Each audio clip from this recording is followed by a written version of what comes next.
प्रदेश अध्यक्ष ने जिस तरीके से बयान दिया था उसके बाद अफवाहों का बाजार किस तरीके से गर्म हो गया है, इसको लेकर के आज हम बात करने वाले हैं। बीजेपी प्रदेश अध्यक्ष ने कहा कि अगर किसी का भारतीय जनता पार्टी के सिद्धांतों और नीतियों पर विश्वास जागता है तो ऐसे लोगों के लिए दरवाजे खुले हैं। वहीं उन्होंने चुटकी लेते हुए कहा कि खुद कमलनाथ जी ने कहा है कि सब स्वतंत्र हैं, कोई कहीं भी जा सकता है। इसी के साथ उन्होंने कहा कि बीजेपी पूरी प्लानिंग और माइक्रो मैनेजमेंट के साथ लोकसभा चुनाव लड़ेगी।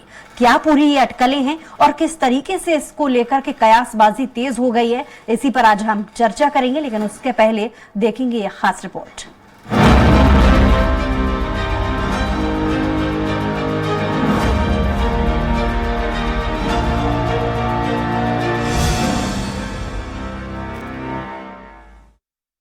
उन्होंने कहा है कि सब स्वतंत्र है, कोई कहीं भी जा सकता है। ये तो खुद कमलनाथ जी ने कहा है। उनके मन के हृदय में पीड़ा है, तो मुझे लगता है उनका स्वागत है। जी स्वागत है उनका। सरवीन जी पूछिए। बिल्कुल स्वागत है उनका। तो सुना आपने, क्या कुछ कहना है बीजेपी के प्रदेश अध्यक्ष बीडी शर्मा का। दरअसल बीजेपी प्रदेश अध्यक्ष बीडी शर्मा ने कहा कि अगर कमलनाथ और नकुलनाथ बीजेपी में आना चाहते हैं तो उनका स्वागत है। कई दिनों से राजनीतिक गलियारों में इस तरह की अटकलें जोरों पर हैं और जब इससे संबंधित सवाल किया गया तो उन्होंने कहा कि हमने अपने दरवाजे खोल रखे हैं और जो यहां आना चाहे उनका स्वागत है। पत्रकारों से बातचीत के दौरान जब बीडी शर्मा से सवाल किया गया कि कमलनाथ नकुलनाथ की तरफ से कितना गंभीर प्रस्ताव आपके पास आया है, उन्होंने कहा कि लोगों को अगर लगता है कि राजनीति के माध्यम से देश और समाज के लिए कुछ करना है, अगर कोई प्रधानमंत्री मोदी जी के नेतृत्व में भारतीय जनता पार्टी में कर सकते हैं तो हमने अपने दरवाजे खोले हुए हैं। वहीं बताया जा रहा है कि पूर्व मुख्यमंत्री कमलनाथ की पीसीसी चीफ के पद से हटाए जाने के बाद से लगातार कमलनाथ और उनके बेटे नकुलनाथ के बीजेपी में ज्वाइन करने की अटकलें तेज हो गई हैं। कमलनाथ के बीजेपी में जाने की चर्चाएं जोरों पर हैं। छिंदवाड़ा दौरे में इस बार कोई भी ऐसा बयान सामने नहीं आया है जिससे केंद्र और राज्य सरकार की नीतियों पर सवाल उठाया गया हो। बीजेपी द्वारा भी कमलनाथ और नकुलनाथ को लेकर कोई बयानबाजी नहीं की जा रही है। इससे समझा जा सकता है कि कहीं न कहीं कमलनाथ की बीजेपी में ज्वाइनिंग की खिचड़ी जरूर पक रही है। गौरतलब है कि मध्य प्रदेश के मुख्यमंत्री डॉक्टर मोहन यादव और पूर्व मुख्यमंत्री कमलनाथ की सिलसिलेवार कई मुलाकातें हो चुकी हैं। लगातार हो रही मुलाकातों के कई मायने निकाल कर देखे जा रहे हैं। पूर्व मुख्यमंत्री कमलनाथ ने मुख्यमंत्री डॉक्टर मोहन यादव से मुलाकात की और शाम को छिंदवाड़ा कलेक्टर को हटा दिया गया था। कलेक्टर के अचानक तबादले को इस मुलाकात से भी जोड़कर देखा जा रहा है। ऐसे में देखने वाली बात ये होगी कि कमलनाथ को लेकर जो अटकलें हैं वो अटकलें कितनी सही साबित होती हैं। Special desk, Swaraj express.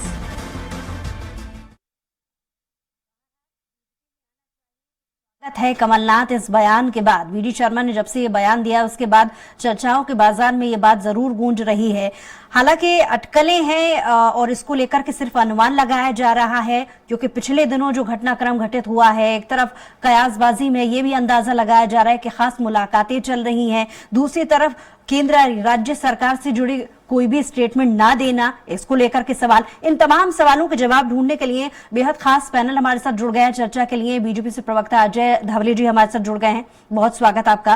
Congress से प्रवक्ता आनंद तारण जी भी हमारे साथ जुड़ गए हैं, आपका भी बहुत स्वागत। वरिष्ठ पत्रकार आशीष दुबे जी भी हमारे साथ जुड़ गए हैं, आपका भी बहुत स्वागत है। तो शुरुआत बीजेपी से ही करेंगे। अजय जी, जिस तरीके से अभी तक कयासबाजी की जो शुरुआत है इसका इशारा बीजेपी की तरफ से हुआ था, लेकिन अगर सबसे पहले जाहिर है जब इस तरीके की चर्चाएं होंगी तो सबसे पहले कारण ही ढूंढा जाएगा। आपकी नजर में ऐसा कौन सा कारण है जो कमलनाथ चाहेंगे कि अगर बीजेपी में वो आना चाहे तो उसके पीछे मुख्य कारण क्या हो सकता है?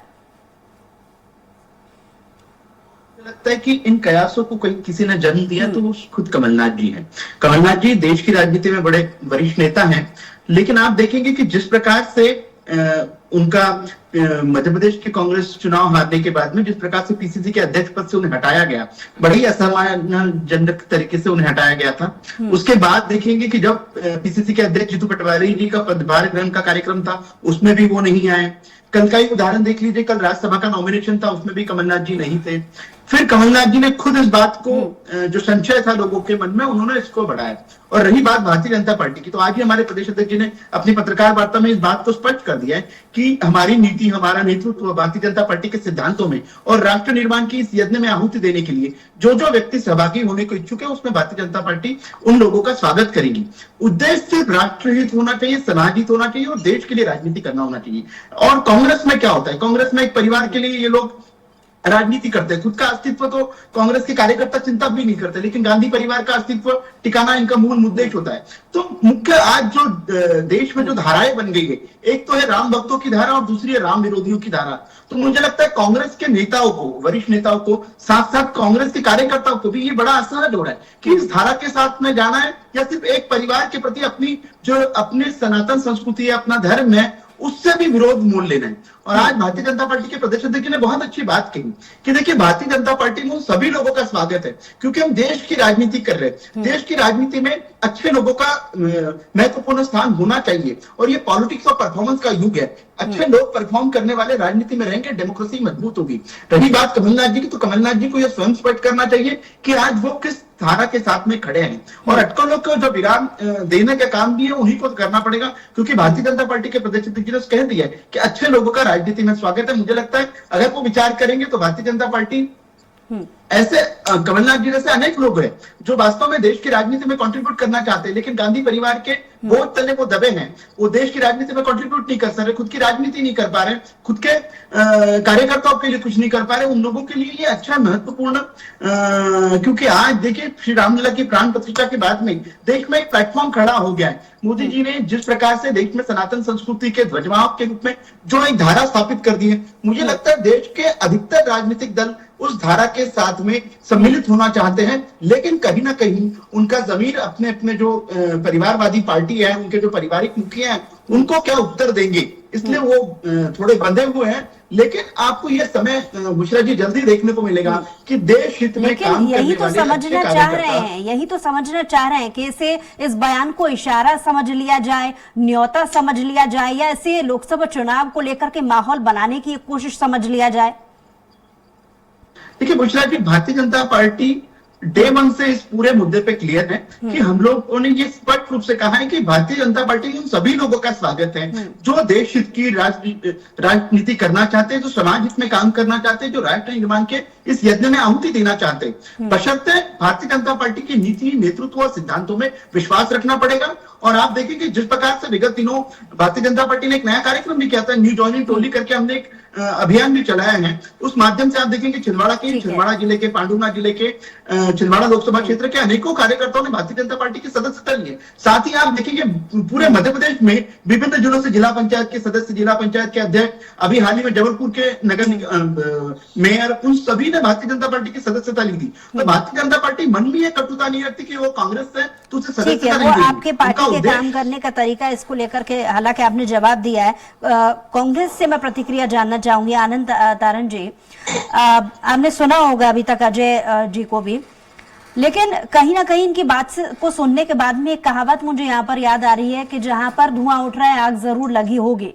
हालांकि मैं दावा इस बात से नहीं कर रही हूं, लेकिन जिस तरीके से बयानबाजी के दौर शुरू हैं, बहुत सारी चीजों को पिछले दिनों जो घटित हुई है घटना मध्य प्रदेश की राजनीति में, उनको इससे जोड़ करके देखा जा रहा है। एक तरफ जब खास मुलाकात मुख्यमंत्री मोहन यादव से कमलनाथ की होती है और उसके बाद अचानक से छिंदवाड़ा कलेक्टर का हट जाना होता है, और दूसरी तरफ लगातार इतनी सारी घटनाएं होने के बावजूद भी न केंद्र सरकार पर किसी तरीके की टीका टिप्पणी करना, न राज्य सरकार पर किसी तरीके की बयानबाजी, तो ऐसी बहुत सारी चीजों को इकट्ठा करने के बाद इशारा कहीं ना कहीं यही मिल रहा है। आनंद जी, देखिए, जो लोग देश की आजादी में मुखबरी का काम करते थे, आज वो बार बार जैसे बगला भक्ति बोलते ना आपको, तो वो देश हित की बात करते हैं, राष्ट्र हित की बात करते हैं। भाई ऐसी राजनीति में ऐसी कौन सी पार्टी है जो राष्ट्र की बात नहीं करेगी, देश हित की बात नहीं करेगी, जनता की बात करने की, जनता के हित की बात नहीं करेंगी। हाँ, अगर नहीं करती कोई पार्टी तो उसका नाम है भारतीय जनता पार्टी। जो वायदे किए वो वायदे आज तक पूरे नहीं किए, जो वायदे आज से 10 साल पहले किए थे उस समय वो पूरे नहीं किए।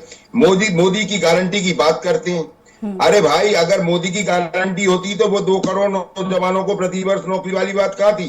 वो कहा थे 15 लाख रुपए? वो काला धन कहा था? वो चौराया कहा था जिसमें 50 दिन के बाद प्रधानमंत्री जी को आना था? चौराहे पर नहीं आए, लेकिन 2000 का नोट बंद हो गया। आज गैस सिलेंडर के रेट बढ़ गए, दुगने हो गए, तिगने हो गए, लेकिन इसके बाद कोई रोल नहीं है। डीजल पेट्रोल के रेट बढ़ गए, कहीं कोई बात नहीं है। तो ये कौन सी सरकार है और किस तरह की जनहित की बात करती है? आज किसान परेशान है, किसान आंदोलन रहते, किसानों को रोड पे कीले लगाए जा रहे हैं और बातें कर रहे हैं कमलनाथ जी की। केवल और केवल मुद्दों से भटकाने की राजनीति है भारतीय जनता पार्टी की। मुद्दों से भटकाओ और राज करो, लोगों में फूट डालो और राज करो, इसके अलावा इनके पास कुछ नहीं है। तो निश्चित रूप से अब भारतीय जनता पार्टी की जड़ें हिल गई हैं। निश्चित रूप से जो बातें करते हैं 400 पार और अभी तो जो हैं उनको बचा लें, 300 पार हैं उनको बचा लें, वो बहुत बड़ी बात हुई। कमलनाथ जी की बात करते, कमलनाथ जी कांग्रेस के वरिष्ठ नेता हैं और कांग्रेस इतने सक्रिय हैं कि आज देश का प्रथम सेवक भी उनके सामने जो उनका अनुभव है वो कहीं नहीं है। तो कमलनाथ जी के बारे में अगर भारतीय जनता पार्टी का अध्यक्ष अगर इस तरह की बातें करता है, जो पार्टी अपने आप को संसार की सबसे बड़ी पार्टी बोलती है, आज वो कमलनाथ जी को भारतीय जनता पार्टी में शामिल होने के लिए गुहार लगा रहे हैं, इससे ज्यादा शर्मनाक बात क्या हो सकती है भारतीय जनता पार्टी के लिए? तो ये जो बातें करते हैं केवल और केवल बात का जवाब मैं लूंगी अजय जी से, लेकिन मैं चाह रही हूँ कि आशीष दुबे जी से भी एक प्रतिक्रिया इस बीच ले लेते हैं। आशीष जी, मैं फिर उस बात को दोहराऊंगी कि मैं दावा नहीं कर रही हूँ, लेकिन फिर भी ये जो पिछले दिनों से लगातार मध्य प्रदेश की राजनीति से तमाम घटनाक्रम घटे हैं, उससे अंदाजा कितना सही होता हुआ, क्योंकि पिछले वक्त में भी हमने देखा है कि बड़े बड़े कांग्रेस के जो नेता हैं वो बीजेपी में शामिल हुए हैं, उस वक्त भी कयासबाजी लगाई जा रही थी और वो घटनाएं सही भी हुई हैं। आशीष जी देखिए, चुनाव के समय इस तरह की चीजें बहुत सामान्य हैं और अभी 3 महीने पहले जब विधानसभा का चुनाव था तो ऐसा लगता था कि जैसे सारा ट्रैफिक जो है वन वे हो गया है और वो कांग्रेस की तरफ आ रहा है। अब उसका उल्टा है कि कांग्रेस का सारा जो ट्रैफिक है बीजेपी की तरफ जा रहा है। तो ये एक सामान्य परंपरा है चुनाव के पहले, लेकिन इसमें सबसे महत्वपूर्ण ये है कि कौन सा बड़ा चेहरा या किसी पार्टी का सबसे फायदेमंद चेहरा दूसरी पार्टी में जाता है, वो एक बड़ा माइंड गेम की तरह होता है और एक साइकोलॉजिकली एक असर पड़ता है दूसरे जो उनका प्रतिद्वंदी पार्टी होती है। तो कमलनाथ के बारे में जो चर्चाएं चल रही हैं, अभी तक तो ऐसा कहीं एकदम सामने नहीं आ पाया है कि वो वाकई भाजपा के टच में है या क्या, क्योंकि आज जो भाजपा की जो प्रेस कॉन्फ्रेंस हुई है वीडी शर्मा ने जो ली है, उनकी बातों में भी वही बात थी, घुमाव था और कोई ऐसा ना संकेत था, ना संदेश था, ना कोई भरोसा था कि कमलनाथ वहां जा रहे हैं। तो कई बार क्या होता है, जो मुझे लगता है कि कमलनाथ विधानसभा चुनाव हारने के बाद मध्य प्रदेश में कमलनाथ का जो वजन है या जो उनका असर है वो थोड़ा सा उस पर झटका आया है और उनका अध्यक्ष का पद भी उसके बाद जाता रहा। तो ये जो इस तरह की बातें जब उठती हैं किसी नेता के बारे में, तो ये उसके लिए एक तरह से फायदेमंद होती हैं और वो नेता, कई जो बड़े नेता होते हैं वो इस तरह की बातों का, अटकलों का एंजॉय करते हैं। वो इससे उनकी अपनी पार्टी में स्थिति मजबूत होती है कि इसे चुनावी एजेंडे के लिहाज से भी जोड़ करके देखा जा सकता है, लेकिन इसमें भी कोई दो राय नहीं है कि अगर जब एक तरफ वीडी शर्मा इस बात को आपने जैसा कि शब्द का इस्तेमाल किया कि घुमाव देकर के इस बात से बचते हुए नजर आए, उन्होंने इस तरीके का स्टेटमेंट दिया, कहीं ना कहीं कांग्रेस को भी ऐसा नहीं लगता कि कोशिश करनी चाहिए कि इस बात का खंडन करें, क्योंकि ऐसा ना हो कि लोकसभा चुनाव के पहले देरी हो जाए, फिर से एक कांग्रेस के लिए फॉर्मेट पीछे होती हुई कांग्रेस नजर आए। खैर, इसका जवाब मैं लूंगी आनंद जी से, लेकिन पहले अजय जी से बात को पूरी कर लेते हैं, क्योंकि वो बहुत समय से जवाब देना चाह रहे हैं आनंद जी की बातों पर। जी देखिए, पूछ रहा कि आनंद जी ने कहा कि भारतीय जनता पार्टी ऐसी घुमाने वाली राजनीति करती है, भारतीय जनता पार्टी इस प्रकार की राजनीति करती है। भारतीय जनता पार्टी ने कभी भी किसी के दल तोड़ने वाली राजनीति नहीं की है। ये कांग्रेस थी, इसके नेतृत्व से, नीति से और नियत से परेशान होकर लोगों ने कांग्रेस को छोड़ा है। और हम बड़े सम्मानजनक तरीके से कहते हैं कि अच्छे लोग राजनीति में आने चाहिए, लेकिन अच्छे लोगों को प्लेटफॉर्म भी प्रोवाइड करना दलों का काम होता है। आज देखिए, भारतीय जनता पार्टी में आप मध्य प्रदेश, राजस्थान, छत्तीसगढ़ के चुनाव के बाद में देखिए, एक जनरेशनल शिफ्ट के तहत सारे नए नेताओं को चांसेस दिए गए। क्या कांग्रेस में कभी आप ये संभव था? कांग्रेस में वही परिपाटी चली आ रही है जो गांधी परिवार के खास से जो गांधी परिवार के दरबारी है उन्हीं को प्लेटफॉर्म प्रोवाइड किया जाएगा, उन्हीं को अपॉर्चुनिटीज दी जाएगी। मध्य प्रदेश का एक उदाहरण लेंगे, जिस असम्मानजनक तरीके से कमलनाथ जी को हटाया गया, तो मुझे लगता है कहीं ना कहीं कांग्रेस के उनके कार्यकर्ताओं के लिए, उनके कैंप के नेताओं के लिए भी यह एक सोचनीय विषय था कि क्या इसी प्रकार से एक 5 वर्ष जो व्यक्ति मुख्यमंत्री, जो 15 महीने जो व्यक्ति मुख्यमंत्री रहा, 5 वर्ष जो व्यक्ति प्रदेश अध्यक्ष रहा, उस व्यक्ति को इस असम्मानजनक तरीके से हटाना चाहिए? क्या इस व्यक्ति के लिए कुछ थोड़ा सा सम्मान बनता था? ये कांग्रेस में नहीं होता, लेकिन हम अपेक्षा भी नहीं करते कांग्रेस का अंतर्गत। रही बात भारतीय जनता पार्टी की, तो भारतीय जनता पार्टी में ये कांग्रेस के नेता भी देखते होंगे कि अच्छे काम करने वाले लोगों को भारतीय जनता पार्टी में, चाहे वो अन्य दलों से आए हैं, हमारे पास उदाहरण के तौर पे देखें, हमारे असम में मुख्यमंत्री हिमंता बिस्वा शर्मा है, अभी हाल ही में महाराष्ट्र के पूर्व मुख्यमंत्री अशोक चौहान जी भारतीय जनता पार्टी में है। भारतीय जनता पार्टी में उनके पार्लियामेंट्री करियर का सम्मान करते हुए, उनके अनुभव का सम्मान करते हुए, उस अनुभव का लाभ लेने के लिए उन्हें राज्यसभा में पहुंचाने का निर्णय लिया। तो ये भारतीय जनता पार्टी की एक ऐसा दल है जो सामान्य लोगों को भी उच्च सदन तक। ठीक है, यहाँ पर मैं आशीष जी की बात को बहुत विशेष तरजीह दूंगी, क्योंकि उन्होंने बहुत अच्छी बात यहाँ पर की। लोकसभा चुनाव नजदीक है, इस तरीके की प्रक्रियाएं चलती रहती हैं पार्टी में। जाहिर है कोई कुछ नेता इधर से उधर जाएंगे, ये प्रक्रिया चलती रहेगी। लेकिन यहाँ पर आनंद आनंद जी ने भी इस बात को कहा कि अगर चलिए एक कोशिश मान भी लिया जाए कि बीजेपी ने अगर की भी है न्योता देने की कमलनाथ को, जाहिर है पहले एनालिसिस किया गया होगा कि पार्टी को किस तरीके की डिमांड है चीजें समझने के लिए, लोकसभा चुनाव को हैंडल करने के लिए। तो कारण कहाँ है? मैं कारण, ये सवाल मैंने पहले भी आपसे पूछा था कि कारण क्या समझती है कि क्यों छोड़ना चाहेंगे? इसके पीछे कारण तो समझेगी ना पहले पार्टी कि कमलनाथ को ऐसी कौन सी तकलीफ है जो उसे दूर करने के लिए वो बीजेपी में आएंगे। न्योता किस बिना पर दिया गया? देखिए उषा जी, ये तो कांग्रेस को सोचना चाहिए, कमलनाथ जी को सोचना चाहिए कि कारण तो वो बताएंगे। भारतीय जनता पार्टी थोड़ी उनके संगठन छोड़ने का, उनका संगठन छोड़ने का कारण बताएगी। बीजेपी बहुत अच्छे से समझ रही, क्योंकि आप जिक्र कर रहे थे इसलिए मैंने ये सवाल पूछा। नहीं, ये उनका अंतर्गत प्रश्न है। मैंने जैसे कि मैंने परिस्थितियां बताई कि किन परिस्थितियों में कांग्रेस के नेता कार्यकर्ता रहते हैं। गांधी परिवार की अस्तित्व को टिकाने के लिए इनका खुद का अस्तित्व खत्म हो जाता है, तो ये मूल कारण होना चाहिए मुझे लगता है किसी भी व्यक्ति को कांग्रेस जैसा दल छोड़ने के लिए। ठीक है आनंद जी, इसके पहले भी और भी जो बीजेपी के नेता हैं उनकी तरफ से जो बयान आ रहे हैं, हालांकि कुछ देर पहले आपने अजय जी को भी सुना, कारण को लेकर के मैं बार बार जिक्र कर रही हूँ। जो अभी तक कारण सामने आ रहे हैं, इसके पीछे पिछले चुनाव में हुई हार को लेकर के कमलनाथ जी के मन में बहुत ज्यादा चीजें चल रही होंगी, या फिर पिछले कुछ दिनों में पीसीसी चीफ पद का हट जाना एक मुख्य कारण कहीं ना कहीं बीजेपी इसको लेकर के मान रही है। तो आपके नजरिए से क्या पूरी स्थिति है? देखिए, कमलनाथ जी देश के बहुत बड़ा चेहरा है।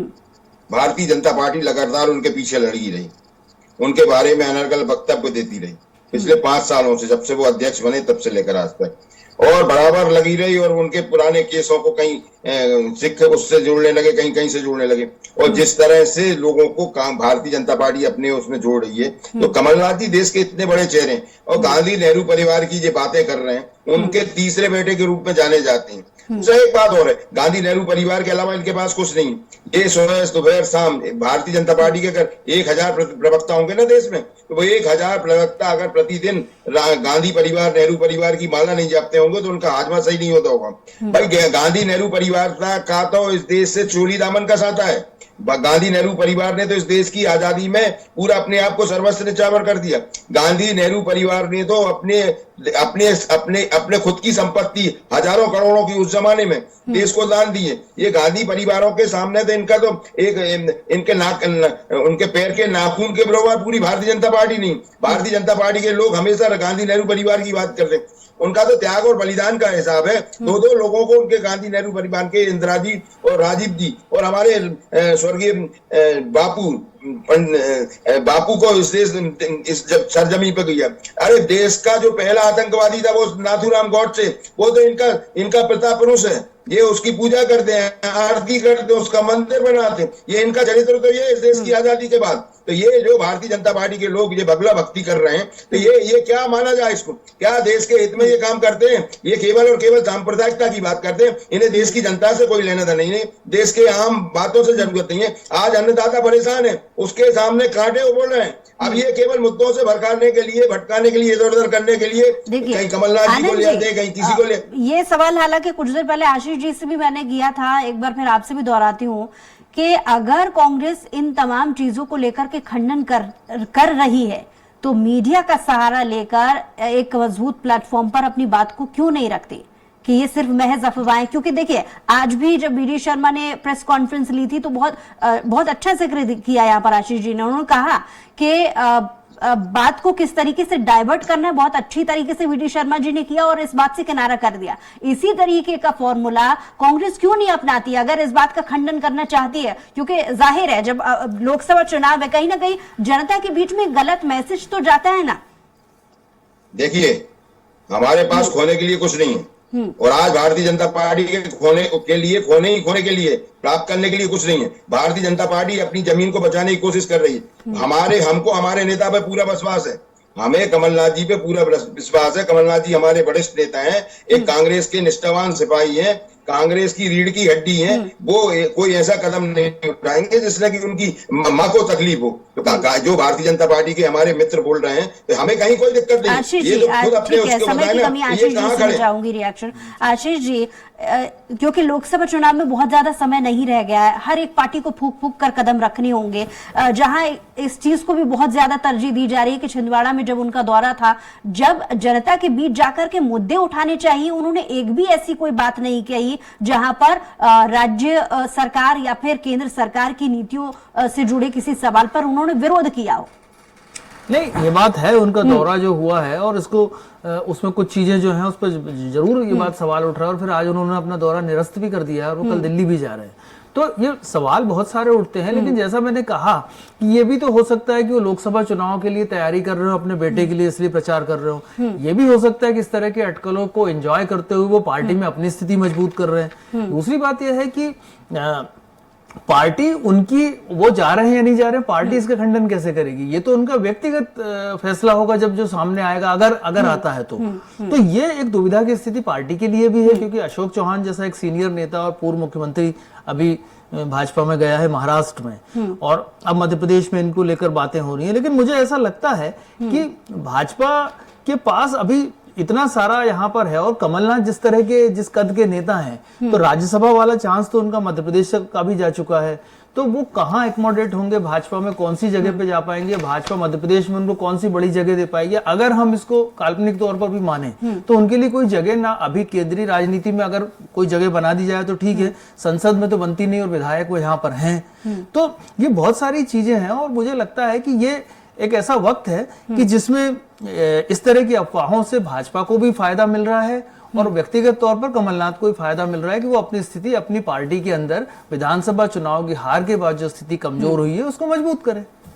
चलिए, बहुत शुक्रिया आप सभी मेहमानों का हमारे साथ जुड़ने के लिए, तमाम बातचीत के लिए। तो कुल मिलाकर बीजेपी में आना चाहिए तो स्वागत है कमलनाथ। इस बयान के बाद सियासी पारा बहुत ज्यादा बढ़ गया है क्योंकि लगातार जो सत्ता पक्ष के नेता हैं इस मुद्दे को भुनाने की कोशिश कर रहे हैं। दूसरी तरफ कांग्रेस इस बात को लेकर के नकार जरूर रही है, लेकिन देखने वाली बात होगी कि इस स्टेटमेंट के बाद में लोकसभा चुनाव के पहले सियासी पारा या फिर इस मुद्दे को किस तरीके से डाइवर्ट करने की कोशिश कांग्रेस कर पाती है या ये सिलसिला यूं ही जारी रहने वाला है। इसका इंतजार सभी को है, आप हम सभी को है। इसको लेकर के हम भी नजर बनाए रखेंगे और चर्चा लगातार इसको लेकर के करते रहेंगे। लेकिन आज की हमारी खास पेशकश में इतना ही। कुछ और खबरों के लिए देखते रहिए स्वराज एक्सप्रेस।